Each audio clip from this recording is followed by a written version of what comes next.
Hi friends, my name's Jordan. I'm 1,000 books before kindergarten graduate. When I was your age, I loved reading books just like you.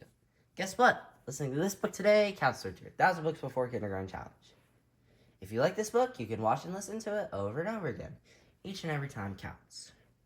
Are you guys ready for a story? Today we're going to be reading Corduroy by Don Freeman. And please make sure, if you have the copy of the book, to follow along. Let's get started. Corduroy.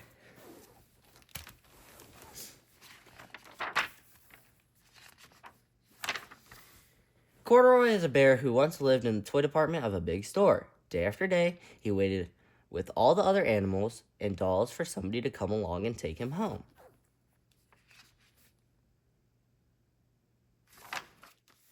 The store was always filled with shoppers buying of all sorts of things, but no one ever seemed to want a small bear in green overalls. Then one morning, a little girl stopped and looked straight into Corduroy's bright eyes. "Oh, Mommy," she said, "look, there's the very bear I've always wanted." "Not today, dear," her mother sighed. "I've spent too much already. Besides, he doesn't look new. He had lost the button to one of his shoulder straps."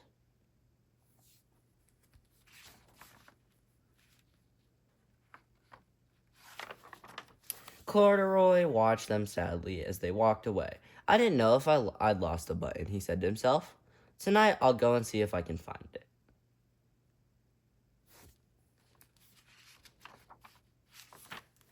Late that evening, when all the shoppers had gone and the doors were shut and locked, Corduroy climbed carefully down from his shelf and began searching everywhere on the floor for his lost button. Suddenly, he felt the floor moving under him. Quite by accident, he had stepped on an escalator, and up he went. Could this be a mountain, he wondered? I think I've always wanted to climb a mountain.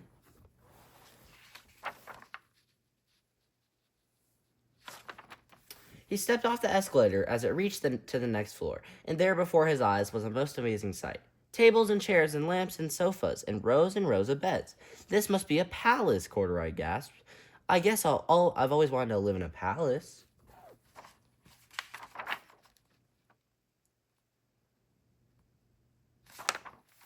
He wandered around, admiring the furniture. "This must be a bed," he said. "I've always wanted to sleep in a bed." And he crawled onto a large, thick mattress.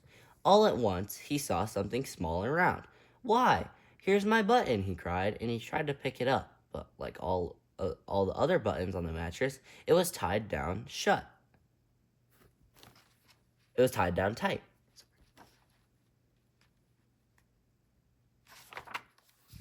He yanked and pulled with both paws until pop! Off came the button, and off the mattress Corduroy toppled.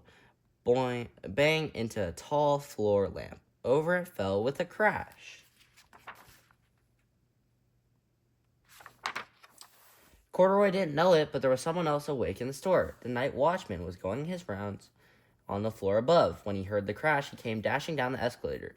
"Now, who in the world did that?" he exclaimed. "Somebody must be hiding around here."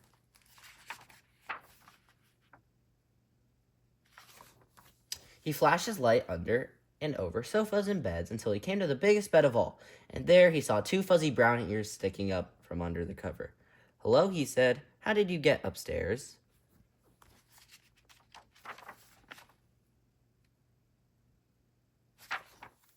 The watchman tucked Corduroy under his arm and carried him down the escalator and set him off on the shelf in the toy department with the other animals and dolls.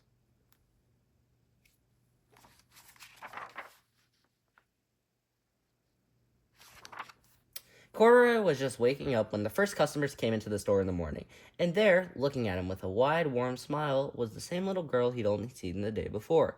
"I'm Lisa," she said, "and you're going to be my very own bear. Last night, I counted what I've saved in my piggy bank, and my mother said I could bring you home."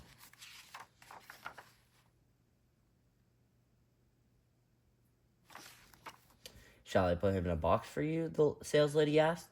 "Oh, no, thank you, lady," Lisa answered, and she carried Corduroy home in her arms. She ran all the way up 4 flights of stairs into her family's apartment and straight to her own room.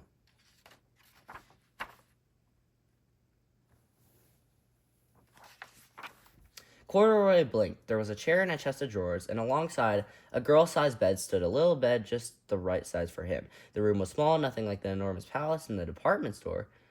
"This must be home," he said. "I know, I've always wanted a home." Lisa sat down with Corduroy on her lap and began to sew a new button on his overalls. "I like the way you are," she said, "but you'll be more comfortable with your shoulder strap fastened." "You must be a friend," said Corduroy. "I've always wanted a friend." "Me too," said Lisa, and gave him a big hug. The end. Thank you guys so much for listening to Corduroy, and please make sure to leave a comment down below to let us know how you like the book and if there's any future books you would like us to read. Thank you guys for listening. Bye.